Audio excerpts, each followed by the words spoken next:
안녕하세요. 여러분들의 건강지킴이 드럭스로 오래간만에 인사드립니다. 요즘 갑자기 날씨가 많이 추워졌는데요. 여러분들 꼭 감기 조심하시고 건강관리도 늘 잘 하시길 바랍니다. 오늘은 평소 먹는 염증약이 당뇨를 유발할 수 있다는 내용을 가져와 봤습니다. 스테로이드, 즉 스테로이드 약은 평소 가벼운 염증이라든지 감기, 그리고 피부과 같은 레이저 시술 후 등등 알게 모르게 많이 사용되고 있는데요. 이 스테로이드가 왜 당뇨병을 유발한다는 건지 궁금하시죠? 자, 우선 스테로이드는 나쁜 놈이 아닙니다. 스테로이드는 코르티코스테로이드라고 불리는데 여러분들 흔히 스테로이드는 나쁜 거냐? 어머님들께서는 어디 병원 가셨을 때 아이들 약 처방 받을 때 스테로이드 빼어주세요 이러신 분들 많잖아요. 근데 스테로이드는 절대로 나쁜 약은 아닙니다. 스테로이드 성분은 인체 염증을 억제하여서 천식이나 낭포성 섬유증, 류마티스성 관절염, 염증성 장질환이나 암까지 등을 치료하는 데 많이 사용되는 약이고요. 특히나 콩팥과 같은 장기 이식을 받은 환자는 다른 사람으로부터 온 장기를 우리 몸이 외부 침입자로 인식하기 때문에 인체가 과도하게 면역 반응을 일으킬 수 있어요. 이럴 때 장기 이식 후 면역 반응을 조절하기 위해서도 많이 사용되는 게 스테로이드입니다. 좋은 얘기죠? 그렇지만 요즘 이제 운동 뿜뿜 하시는 분들, 운동하시는 분들이 이제 근육을 불법적으로 빰핑하기 위해서 스테로이드를 막 주사한다거나 투여한다는 기사들이 많은데요. 정말 큰일 납니다. 이건 안 돼요. 이건 정말 안 됩니다. 대표적으로 형님들 이제 이세를 낳기 힘들 수 있고, 네, 아주 위험하기 때문에 이런 불법적인 스테로이드 투약은 절대 하시면 안 되는데, 이 스테로이드가 유발할 수 있는 당뇨병이라는 게 있습니다. 영어로 스테로이드 인듀스드 다이아베티스 멜리투스, 줄여서 SIDM이라고 하는데요. 이 스테로이드가 왜 당뇨병을 유발할까요? 스테로이드는 인슐린 분비에 직접적으로나 간접적으로 관여하는 약이기 때문입니다. 인슐린은 이제 우리 몸에서 포도당을 분해시켜주는 역할을 하는 건데요. 췌장에서 분비되어서 혈액 중의 당분을 세포로 흡수시켜 혈당을 낮추는 거죠. 그러니까 혈액 속에 있는 당분을 분해시켜 세포로 흡수시켜 주는 게 인슐린인데, 이 스테로이드는 인슐린의 작용을 억제하기 때문에 혈당을 높일 수 있다는 거예요.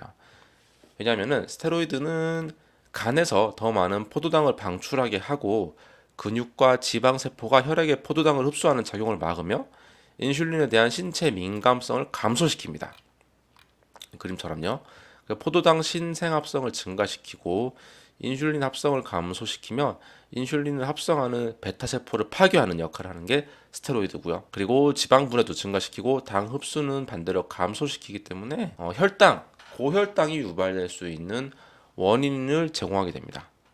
그래서 당뇨병 환자에서 스테로이드 약물을 사용할 경우에는 고혈당을 악화시키고 고용량을 사용할 경우에는 정상 혈당이었더라도 혈당을 유의미하게 증가시킬 수 있습니다. 또한 장기간 스테로이드를 복용하거나 주사한 환자의 14에서 28%는 내당능 장애라든지 당뇨병이 발생한다는 보고가 있고요. 그렇기 때문에 어쩔 수 없이 스테로이드를 사용해야 되는 경우에는 현재 사용하고 있는 약제를 증량한다든지 혈당 측정 계획 등등을 담당 의사와 상세하게 상의를 하시는 게 좋습니다. 그렇다면 우리가 스테로이드 때문에 당뇨가 유발된 경우에는 스테로이드 약 복용을 중단하면은 정상으로 회복될 수 있을까 궁금하실 텐데요. 대부분의 경우 스테로이드 약 복용을 중단하면은 혈당 수치가 정상 범위로 회복된다고 합니다. 그러나 제2형 당뇨병 환자의 경우 스테로이드 치료를 중단하더라도 당뇨 증상이 지속될 수 있고요. 신체가 과도한 스테로이드 호르몬, 예를 들어서 코르티솔 같은 것을 생성하는 쿠싱 증후군을 앓고 있는 사람들은 종종 스테로이드 호르몬의 과잉 생성으로 인해서 혈당 수치가 상승하는 것을 경험할 수 있습니다. 이게 쿠싱 증후군 환자의 대표적인 모습인데요. 일단 좀 비만하고 볼이 빨갛고 멍이 쉽게 잘 들면서 복부에 이런 그 스크래치라고 할까요? 스트레치? 뭐라고 해야 되죠?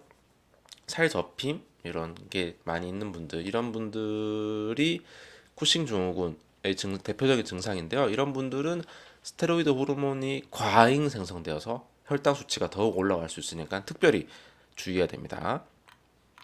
요약하자면 글루코코르티코이드, 특히 코르티솔은 간에서 포도당 방출을 촉진시키고 말초 조직에서의 포도당 흡수를 억제하여서 혈당 수치를 상승시킬 수 있습니다. 그렇다면 스테로이드는 얼마나 먹으면 혈당이 올라갈까요? 코르티코스테로이드가 혈당 수치에 미치는 영향은 사람마다 크게 다를 수 있긴 합니다. 왜냐하면 개인의 전반적인 건강 상태나 약물에 대한 민감도, 치료할 특정 상태, 약물 사용 기간 등에 따라 요인은 다양한데요. 우리가 알아볼 것은 스테로이드 종류에 따라서 고혈당이 오는 시점이 조금 다르다는 겁니다. 크게 세 가지 정도로 구분해 볼 수 있는데요.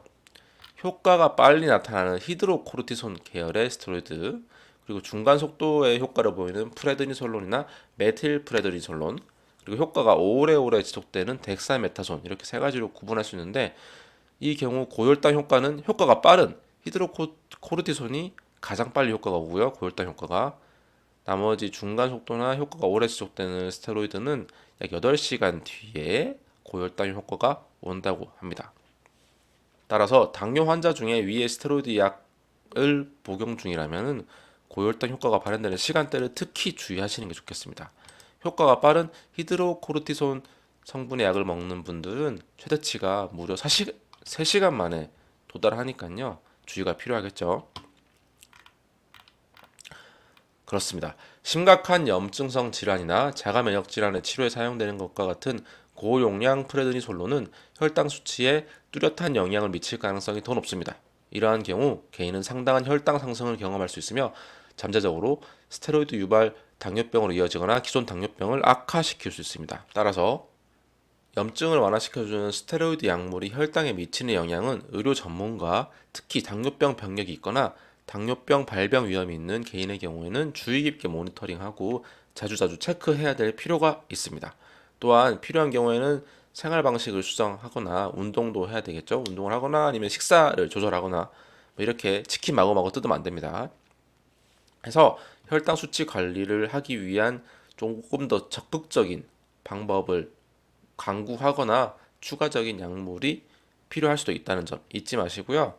여러분들 중에서 당뇨병을 앓고 계셔서 당뇨약을 드시고 있는데 어떤 약, 예를 들어서 감기가 걸렸다, 아니면 뭐 천식이 있다, 그래서 병원 처방을 받았는데 스테로이드가 있나? 갑자기 혈당이 올랐네? 이런 경우에는 어떤 약을 복용하고 있는지 한 번 더 체크해 보시고 스테로이드 유발 당뇨병이 온 건 아닌지 한 번 더 체크해 보시면 좋을 것 같습니다. 지금까지 드럭스로였습니다. 안녕.